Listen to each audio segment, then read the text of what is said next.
আসসালামু আলাইকুম। পবিত্র কোরআনের মধ্যে একটি সূরা রয়েছে। সূরাটির নাম হচ্ছে সূরা জিলজাল। সূরাটির নামের অর্থ হচ্ছে ভূমিকম্প।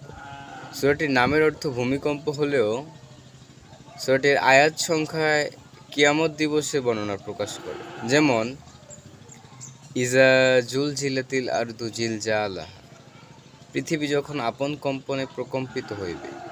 ওয়াখরাজাতিল আরদু আসকালাহা, পৃথিবী যখন তাহার ভার বাহির করিয়া দিবে। অকাল আল ইনসানু মা লাহা, সেদিন মানুষ বলিবে ইহার কি হইল। ইয়াউমাইজিন তুহাদ্দিসু আখবারাহা, সেই দিন পৃথিবী তাহার বৃত্তান্ত বর্ণনা করিবে।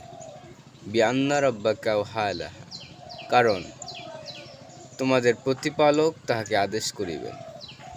ইয়াউমাইজি ইয়াসদুরুন নাসু আশতাতাল লিয়ারাউ আমালাহুম, সেদিন মানুষ ভিন্ন ভিন্ন দলে বাহির হইবে, কারণ উহাদেরকে উহাদের কৃতকর্ম দেখানো হইবে।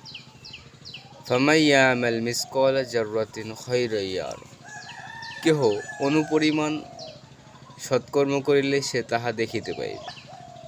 ওয়ামান ইয়ামাল মিসকালা যাররাতিন শাররান ইয়ারা, এবং কেহ অনুপরিমাণ অসৎকর্ম করিলে সে তাহাও দেখিতে পাইবে।